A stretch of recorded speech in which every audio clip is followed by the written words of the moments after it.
जय हिंद। आज हम लोग यूपीएससी के सिलेबस के बारे में एनालिसिस करेंगे कि कौन सा प्रीलिम्स के लिए बेस्ट इंपॉर्टेंट है, कौन मेंस के लिए है, और पीसीएस के लिए भी चर्चा करेंगे और एसएससी के लिए भी चर्चा करेंगे। हम लास्ट में बताएंगे बेसिक कॉन्सेप्ट के बारे में कि क्या करना चाहिए। ठीक है, चलिए हम लोग एक एक कर करके हम लोग डील करते हैं कि कौन सा प्रीलिम्स के लिए बेस्ट है और कौन मेंस के लिए है। ठीक है, सबसे पहले इंडियन हिस्ट्री, क्योंकि मेंस पेपर ये जो प्रीलिम्स और मेंस ये इंडियन हिस्ट्री दोनों के लिए क्या है, इंपॉर्टेंट है। हिस्ट्री क्या है, इंपॉर्टेंट है, और हिस्ट्री प्रीलिम्स और मेंस के लिए बहुत इंपॉर्टेंट है। किसमें, यूपीएससी पीसीएस में भी। ठीक है, यूपीएससी और पीसीएस में इंडियन हिस्ट्री क्या है, बहुत इंपॉर्टेंट है।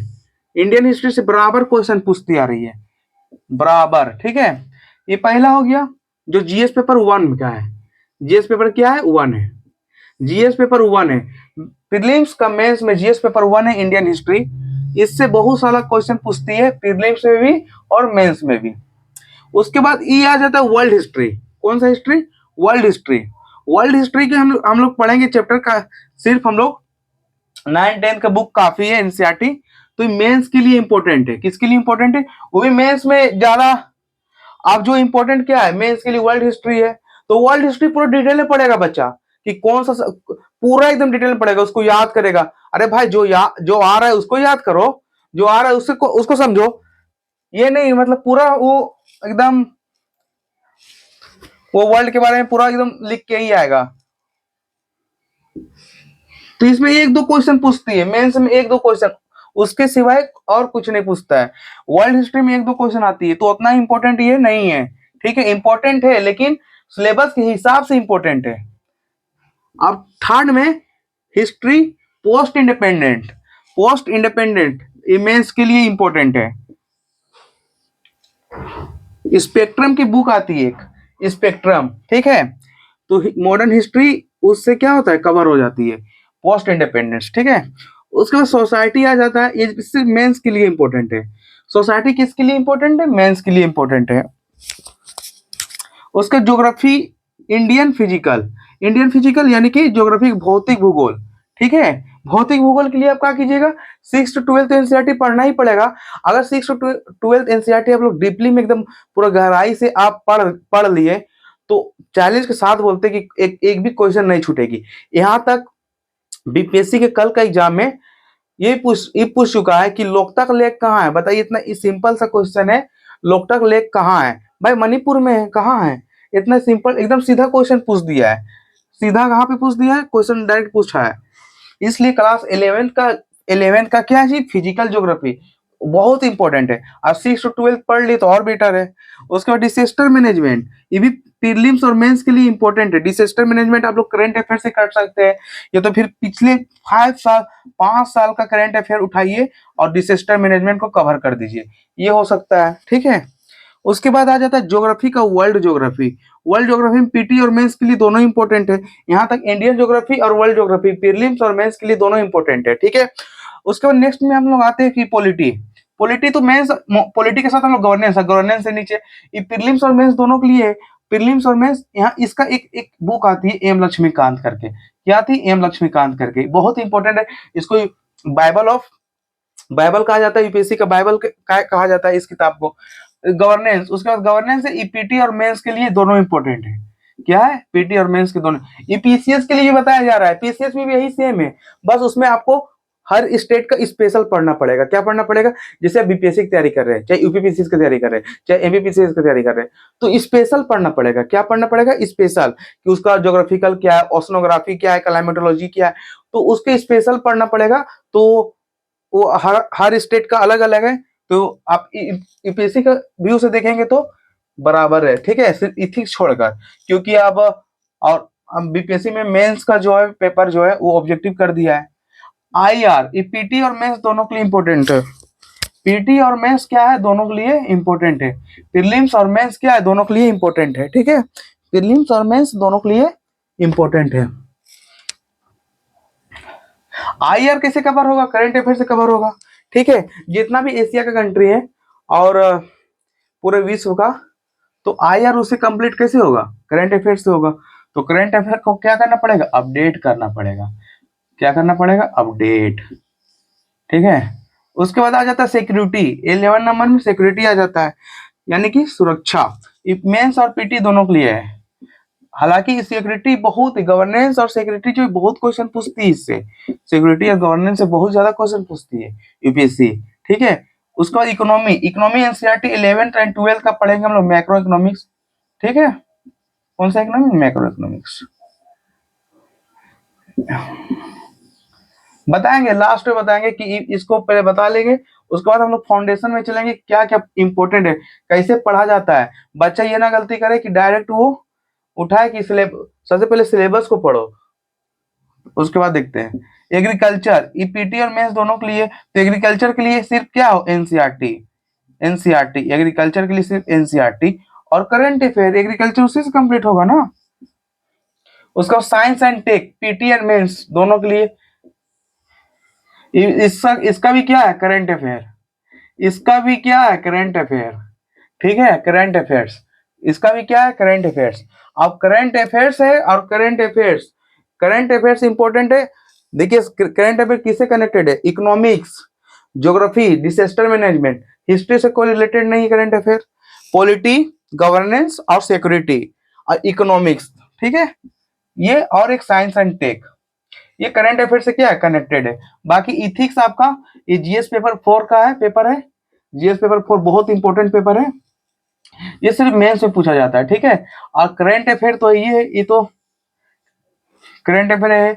करंट अफेयर अगर हम लोग प्रॉपर पढ़ेंगे, क्या करता है बच्चा, जब एग्जाम 2-3 महीना बाकी रहता है, मान चलिए मेरा एग्जाम आने वाला है, 2-3 मंथ बाकी है, तो हम पिछला 1 साल से पढ़ेंगे भाई, हम कंप्लीट थोड़ी कर सकेंगे 2-4 दिन में। हाँ, 2 दिन में 2 महीने हम कंप्लीट कर लेंगे, करंट अफेयर पढ़ना है, इतना सारा सिलेबस पढ़ना है, हिस्ट्री है, ज्योग्राफी है, पॉलिटी है, गवर्नेंस है, इकोनॉमी है, साइंस एंड टेक है, ये सब इथिक्स है, सीसेट है, ये सब सारा पेपर पढ़ना पड़ता है। तो उसके बाद करंट अफेयर को पढ़ेंगे तो दिमाग, थोड़ा सा दिमाग खुलेगा। ठीक है, तो करंट अफेयर अगर हम इकोनॉमिक्स नहीं पढ़े और हमको पीपीएफ के बारे में बता देंगे तो हमको समझ नहीं आएगा, ईपीएफ के बारे में बता देगा तो समझ में नहीं आएगा, जीएसटी के बारे में बता देगा तो जीएसटी के बारे में तो पता है, हालांकि मतलब जीएसटी तो ये कॉमन वर्ड है, लेकिन जीएसटी क्या है इसके बारे में पूरा डिटेल में नहीं पता रहेगा जब हम इकोनॉमिक्स नहीं पढ़ेंगे तो। इसलिए अगर आप लोग करंट अफेयर पर कमांड बनाना चाहते हैं, अभी बताएंगे, पहले इसको सिलेबस को हमको पहले समझते हैं।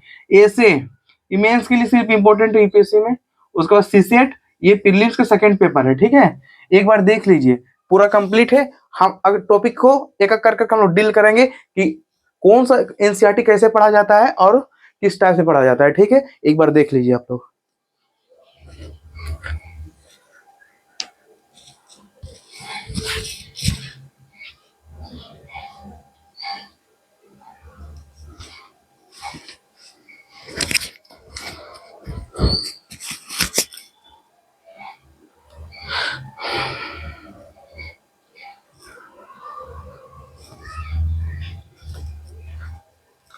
उम्मीद है कि समझ में आ गया होगा। अब हम इसको मिटाते हैं और आगे की ओर बढ़ते हैं। ठीक है, सबसे पहले हम लोग हिस्ट्री की चर्चा करेंगे, हिस्ट्री कैसे पढ़ा जाता है। ये तो हम लोग का यूपीएससी का मेंस का, पीटी और मेंस का हो गया। ठीक है, कि करंट अफेयर कब पढ़ना चाहिए, करंट अफेयर कब उठाना चाहिए, रिवीजन कैसे करना चाहिए, तो ये सब आज हम लोग चर्चा करेंगे इस विषय में। हालांकि यूपीएससी का सिलेबस सबसे ज्यादा वास्ट है, वास्ट इसलिए क्योंकि वो बड़ा है, और बड़ा किस लिए है, कंसिस्टेंसी नहीं दे पाएंगे तो बड़ा लगेगा, कंसिस्टेंसी है तो छोटा लगेगा, बात खत्म।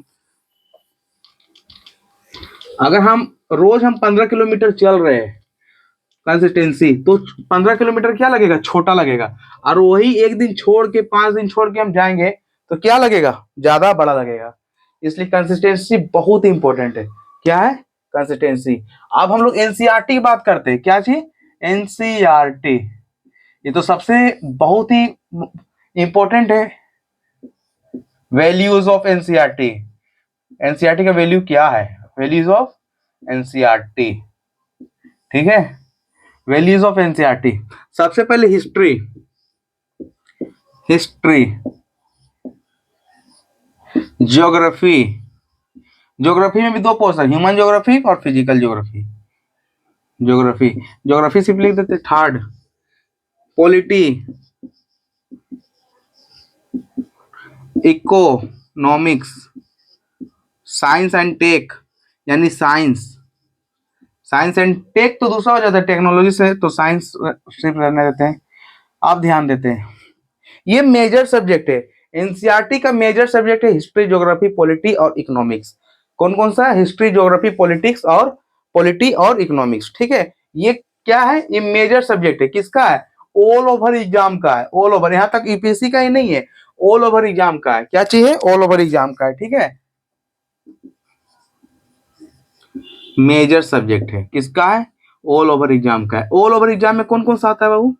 सभी एग्जाम आता है, यानी कि रेलवे जितना भी ग्रुप डी का एग्जाम है तो एनसीईआरटी उसका काम नहीं आएगा। बाकी आप जितना group A, group B, group C जितना भी एग्जाम है उसमें आपको एनसीईआरटी काम आएगा। यहाँ तक जो एसएससी का प्रिपरेशन करता हो, ये नहीं कि मैथ से और रीजनिंग से आपका क्या होगा, एसएससी क्लियर हो जाएगा, नहीं, ये बिल्कुल भी नहीं होगा। जब तक आपका जीके और जीएस नहीं कंप्लीट है तो वो बिल्कुल भी नहीं हो सकता, ठीक है। पहला यूपीएससी, पीसीएस, एसएससी, एसएससी, ठीक है।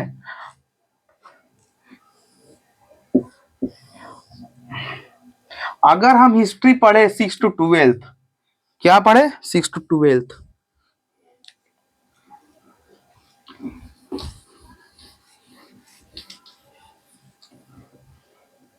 सिक्स टू ट्वेल्थ, क्या हिस्ट्री?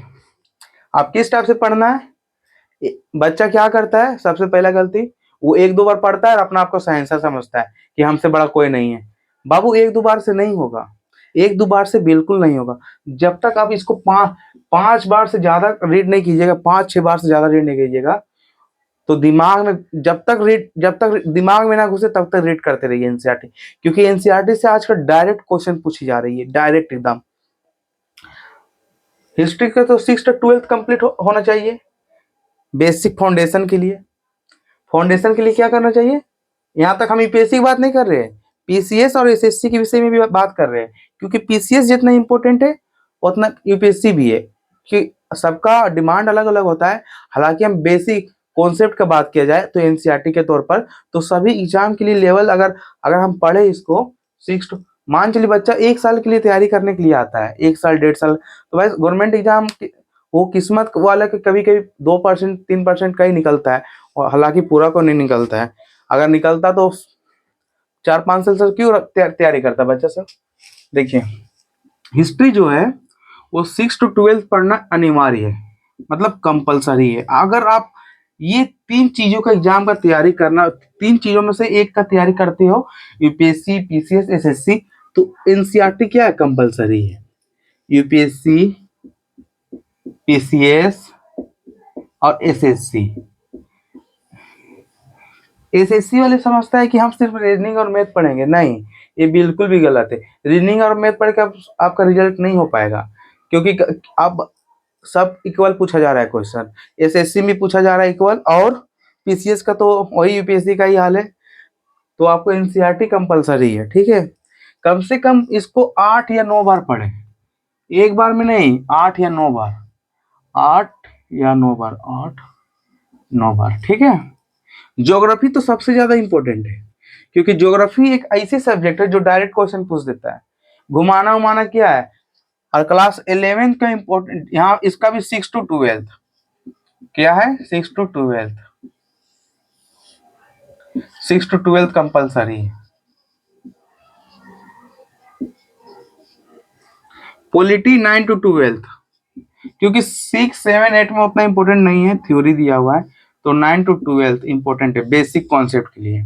इकोनॉमिक्स 11-12, वो भी macro economics. Science 6 to 10th, 6 to 10th। अगर ये चारों सब्जेक्ट आपका, पांचों सब्जेक्ट कंप्लीट है, तो आपको फाउंडेशन के बाद टारगेट बेच में आपको कोई नहीं रोक सकता, एग्जाम के लिए कोई नहीं रोक सकता, क्योंकि ये जो पांचों सब्जेक्ट हैं, क्वेश्चन कहां से पूछेगा? इसी के अंदर से पूछेगा, बाहर से ही पूछेगा तो घुमा के पूछेगा तो बन जाएगा। पॉलिटी के लिए 9 to 12 ये इंपॉर्टेंट है, ठीक है। उसके बाद एक एम लक्ष्मीकांत बुक आता है, उसको आप परचेज कर लीजिए, आप अगर बीए का भी तैयारी करता हो चाहे पीजी का तैयारी करता हो, आपका ऑनर्स अगर पॉलिटी है ना, तो आपका हाथ जो है लिखने में नहीं रुकेगी। रियल गारंटी के साथ बोल रहे हैं। इकोनॉमिक्स 11 12, इकोनॉमिक्स 11 12, ठीक है। 11th and 12th वो भी मैक्रो इकोनॉमिक्स, समष्टि अर्थशास्त्र पढ़ना है, ना कि व्यष्टि पढ़ना है, क्योंकि उसमें बैंकिंग के सिस्टम के बारे में दिया हुआ है, तो बैंकिंग के सिस्टम से रिलेटेड नहीं है, ठीक है। अगर जो बच्चा बैंक की तैयारी करता हो तो थोड़ी पढ़ेगा एनसीईआरटी। यार क्यों पढ़ेगा एनसीईआरटी भाई? क्योंकि एनसीईआरटी से क्वेश्चन ही नहीं पूछता है। वो पूछता है तो वो नॉर्मल पूछता है, वो लूसेंट से तैयारी कर सकता है, लेकिन जो एनसीईआरटी का जो बेस है उसका अगर आप लोग नोट्स बनाएंगे तो कितना बेहतरीन हो जाएगा। उसके बाद आप कोचिंग ज्वाइनिंग कीजिएगा, चाहे ऑफलाइन लीजिए चाहे ऑनलाइन लीजिए। ऑफलाइन का थोड़ा महंगा फी है, ऑनलाइन का कम है, तो ऑनलाइन ही बेस्ट होगा। इकोनॉमिक्स साइंस के लिए 9 to 10th, 9 to 10th आपको एमबीबीएस नहीं करना है। 11 12 कोई नहीं पढ़ाता है। बायो का पढ़िएगा 11 12 साइंस में, मैथ में क्या पढ़िएगा, कोई काम नहीं देने वाला है, ठीक है। साइंस के लिए 10th and 12th ये इंपॉर्टेंट है। अब बच्चा क्या करता है समझिए। बच्चा का सबसे पहले बहुत बड़ा गलती है कि वो सिलेबस को नहीं पढ़ता है, सिलेबस को बिल्कुल नहीं पढ़ता है, अंधाधुंध तैयारी करता है, जैसे मन तैसे पढ़ रहा है। कहीं भी क्वेश्चन कोई पूछ रहा है दूसरा को तो डिमोटिवेट हो जा रहा है, उसको देख रहा है, तो ये बिल्कुल गलत है। इस ऐसा ना करें प्लीज, क्योंकि अगर ऐसा कीजिएगा तो फिर कैसे होगा, नहीं हो पाएगा ना। उसके बाद जो वैल्यूज है एनसीईआरटी का, अगर हम इसको 8 9 बार से ज्यादा पढ़ लिए, यानी कि 8 9 बार हम पढ़ लिए, तो हमको टारगेट बेस में दिमाग लगाने की जरूरत नहीं पड़ेगा। अगर हम 6 to 12 पढ़ लिए तो एम लक्ष्मीकांत हमको जो है वो इजिली समझ में आ जाएगा। हिस्ट्री जो है 6 to 12 पढ़ लिए तो हमको एंशियंट हिस्ट्री, मॉडर्न हिस्ट्री और मिडावल हिस्ट्री तीनों समझ में आ जाएगा। ज्योग्राफी हम पढ़ लिए तो हमको माजिद हुसैन सविंदर सिंह का बुक समझ में आ जाएगा। इकोनॉमिक्स पढ़ लिए तो रमेश सिंह का बुक हमको समझ में आ जाएगा। साइंस पढ़ लिए तो साइंस एंड टेक आराम से समझ में आ जाएगा। समझ गए? उसके बाद इस चीज चारों चीज पांचों चीज पढ़ने के बाद हम करंट अफेयर उठाएंगे, यानी कि इसको 1 साल में कंप्लीट कर लेना है। बोलता है कि 1 साल से, बहुत को टॉपर्स बोलते हैं कि 1 साल में मेरा क्या होगा, कब एग्जाम एग्जाम निकल गया। एकदम झूठ बोलता है, क्योंकि 1.5 साल हम लोग को सिलेबस ही समझने में लगता है। 1.5 years, 1.5 साल हमको समझने में समय लगता है, तो कहाँ से निकलेगा 1 साल में एग्जाम यूपीएससी का, बताइए। हाँ, पीसीएस के लिए भी हम अगर तैयारी करेंगे तो कम से कम मैक्सिमम 2 साल चाहिए, 1.5 साल चाहिए। 18 महीना तक कोचिंग वाले सिलेबस ही चलाते हैं अपना, ताकि तैयारी नियमित बना रहे। तो कहाँ से कंप्लीट होगा? और बच्चा क्या करते हैं, बस एग्जाम का 2 3 महीने बचा रहता है, उसके बाद उन लोग अपना प्रिपरेशन को फोकस लाइब्रेरी ज्वाइनिंग करेंगे, नहीं और उसके बाद शेड्यूल निकालेंगे, कैलेंडर बनाएंगे। तो 2 3 महीना में क्या होगा? जब 1 साल से कुछ नहीं हो पा रहा है तो 2 3 महीना में क्या होगा? कुछ नहीं हो सकता ना। इसलिए बहुत सारे बच्चे, अभी तो एग्जाम खत्म होगा, बीपीएससी एग्जाम खत्म हो गया, अब आराम से रिलैक्स करेगा बच्चा सब। हाँ, उसके बाद 2 3 महीना जैसे जैसे दिन बीतेगा 2 3 महीना बचा रहेगा, उसके बाद फोकस करेगा, लाइब्रेरी ज्वाइनिंग करना है, वो करना है, ये करना है, टाइम पे खाना खाना है, और बाकी दिन सोया था, बाकी दिन सोए सब थे, ठीक है। तो ये होता है, अगर सीरियस कैंडिडेट रहेगा तो ये कंसिस्टेंसी चाहिए। अगर हम इसको 1.5 साल में कंप्लीट कर रहे हैं तो हमको जो है एडवांस बुक में हम समझ में आ जाएगा। और पहला बात, अगर आप लोग तैयारी से पहले कम से कम 2 या 3 मंथ जो है उस सिलेबस को एनालिसिस कीजिए, पढ़िए एकदम क्या डिमांड करता है सिलेबस। और उसके बाद हम जब ये हम पढ़ने के बाद उसके बाद हम पीवाईक्यू क्या करेंगे, सोल्व करेंगे। क्या करेंगे? पीवाईक्यू सोल्व करेंगे कि क्वेश्चन कहाँ से पूछा जा रहा है, ठीक है। उसके बाद इतना पढ़ने के बाद हम ऑप्शनल को सेट करेंगे। ऑप्शनल पढ़ने में आपका 1.5 साल लग जाएगा, 1.5 साल लग जाएगा। ऑप्शनल खत्म 6 6 साल का नहीं, ये 6 महीना का नहीं होता है, सॉरी 6 महीना का नहीं होता, ये 1.5 साल तक लग जाएगा। क्या लग जाएगा? 1.5 साल तक, ठीक है। तो ऑप्शनल बहुत ही लंबा सब्जेक्ट है, जो आपको इतना पढ़ने के बाद आपको ऑप्शनल समझ में आ जाएगा कि हमको क्या पढ़ना, क्या लेना है ऑप्शनल। इनमें से सारा सब्जेक्ट आप ऑप्शनल में एक रख सकते हैं, जो 500 मार्क्स की होती है। समझ गए? तो यूपीएससी, पीसीएस और एससी के लिए क्या जरूरी है? एनसीईआरटी बहुत जरूरी है। अगर एसएससी वाले पढ़ लिया है इतना तो एसएससी उसका कभी नहीं रुकेगा, गारंटी के साथ। इतना पढ़ लिया तो पीसीएस कभी नहीं रुकेगा। इतना पढ़ लिया, इतना से ज्यादा यूपीएससी, इसमें किस्मत भी साथ देता है। जो मेहनत करता है भगवान किस्मत उसको साथ देते हैं। किस्मत बना के कोई नहीं आया, बनाना पड़ता है किस्मत। मेहनत कीजिएगा तो हो पाएगा। Consistency is the key to the success of life. अगर हम कंसिस्ट करेंगे, डेली कंसिस्टेंसी रखेंगे तो सक्सेस के लिए और क्या होगा, हम लोग बढ़ेंगे। तो फिर बैकवर्ड, फिर वही बैकलॉग। बैकलॉग नहीं, बैकलॉग पढ़ना है, ये करना है, वो करना है, तो कुछ नहीं।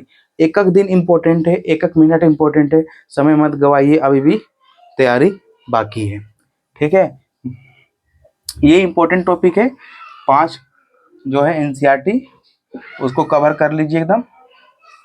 बाकी 8-9 बार से ज्यादा अगर पढ़ लिए तो आपको एग्जाम में बहुत एकदम, पीसीएस का बीपीएससी की क्वेश्चन देखें तो काफी मॉडरेट था, इजी टू मॉडरेट, उतना भी हार्ड नहीं था। लेकिन करंट अफेयर थोड़ा सा उसका लेवल क्या था, हाई था। बाकी सब सही था इसमें। ठीक है, तो हिस्ट्री, ज्योग्राफी, पॉलिटी तो सबसे ज्यादा, और इकोनॉमिक्स। अगर देखिए हिस्ट्री से तो करंट अफेयर का मतलब नहीं है, लेकिन ज्योग्राफी, पॉलिटी और इकोनॉमिक्स में बराबर चर्चा बनी रहती है कि करंट अफेयर। तो इसके बाद हम लोग करंट अफेयर को देखेंगे तो समझ में भी आएगा, बाकी और नहीं आने वाला है। इसलिए बहुत सारे लड़का जो है इस सब में फंस जाते हैं, तो कृपया करके ध्यान दीजिए। ठीक है, कि हमको क्या पढ़ना है, क्या नहीं पढ़ना है, ताकि कंटेंट, अगर हम इसको डीपली पढ़े तो कंटेंट मिल सकेगा कि क्वेश्चन कहाँ से पूछा है। अगर हम फर्स्ट अटेम्प्ट में निकाल रहे हैं, सेकंड अटेम्प्ट में, थर्ड अटेम्प्ट में, तो कुछ अभी शिवम दुबे जो शक्ति दुबे मैम जो है वो रैंक 1 लाई है।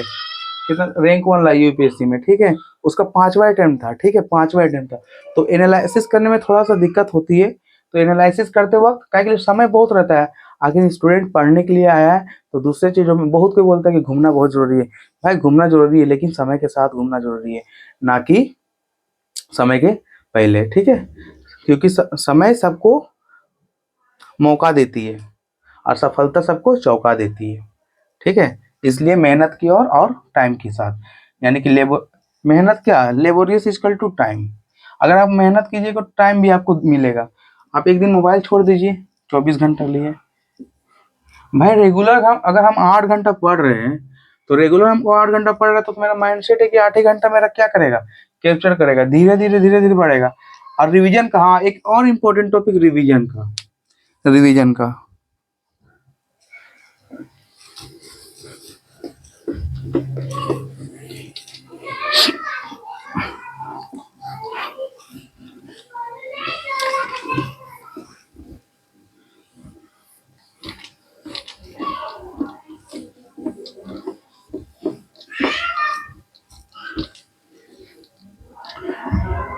अब हम लोग रिवीजन का क्या सीन रखते हैं, इसका रिवीजन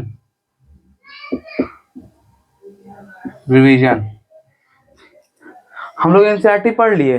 अरे भाई सप्ताह में कितना दिन होता है, 7 दिन। तो आप 5 ही दिन पढ़ो ना यार, 5 ही दिन पढ़ो।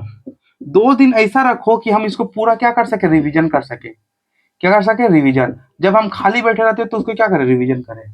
क्या करें, रिवीजन करें। तो आप लोग रिवीजन करने का टेक्निक, एक देखिए रिवीजन करने का सबका अलग अलग तरीका होता है। और उम्मीद देखिए, अगर रिवीजन हम बोल के याद करते हैं तो हम तुरंत याद होता है, इसलिए बोल के याद कीजिए, वो काफी अच्छा रहता है। किसी को सुनाइए, घर में किसी हो, मम्मी हो, पापा हो, भाई हो, बहन हो, दोस्त हो, तो उसको सुनाइए ताकि याद रहे। ठीक है, बुड़बक कोई भी, अरे छोड़, किसी को भी सुनाइए, चाहे वो बोलने नहीं जानता हो तो उसको वो बोल के सिखाइए, लेकिन सिखाइए। ठीक है, लेकिन रिवीजन होना चाहिए इसे। रिवीजन मतलब एक पढ़ते जाना, रेगुलर उसको रिवीजन करना है। मान चलिए ये टॉपिक कोई हिस्ट्री का क्या है, चैप्टर है। ठीक है, मान चलिए इंडस वैली सिविलाइजेशन है, तो हम उसको बार बार पढ़ते जा रहे तो मेरे माइंड में आ जाएगा। हम उसको याद करेंगे तो 2 दिन में भूल जाएंगे, लेकिन हम रेगुलर उसको पढ़ेंगे तो याद रहेगा। इसलिए बराबर 5, कम से कम रिवीजन का समय जो होना चाहिए वो कम समय होना चाहिए, यानी कि लिमिटेड टाइम होना चाहिए, अनलिमिटेड नहीं होना चाहिए, लिमिटेड टाइम। क्या होना चाहिए? लिमिटेड टाइम होना चाहिए। ठीक है, लिमिटेड टाइम होगी तो रिवीजन फास्ट होगा। रिवीजन फास्ट करना है, ना कि धीरे धीरे करना है। आराम से रिवीजन करेंगे, पढ़ लेंगे पूरा, उसके बाद आराम से रिवीजन करेंगे, तो ऐसा नहीं होने वाला है। रिवीजन आप लोग साथ साथ में कीजिएगा एकदम जल्दी जल्दी से, तो रिवीजन वैसे फास्ट होगी। ठीक है, यही रहा यूपीएससी का प्रीलिम्स और मेंस का पोर्शन, पीसीएस और एसएससी का। यहाँ तक एनसीईआरटी सबसे बेस्ट टॉपिक है, बेस्ट टॉपिक आई मीन कि इंपॉर्टेंट वैल्यूज ऑफ एनसीईआरटी है। अगर हम एनसीईआरटी अगर हम बढ़िया से पढ़े तो मेरा फाउंडेशन क्लियर होता है। उसके बाद हम टारगेट बेस में जाते हैं। टारगेट बेस में हमको क्या पढ़ना पड़ता है? मेजर सब्जेक्ट को पढ़ना पड़ता है, मेजर बुक को पढ़ना पड़ता है, ताकि हम मेंस को अच्छा से क्लियर कर सके। एक बार देख लीजिए आप लोग।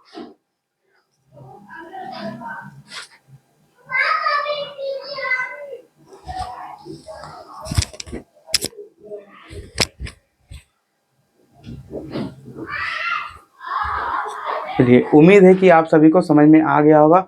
मिलते हैं नेक्स्ट वीडियो में, तब तक के लिए जय हिंद।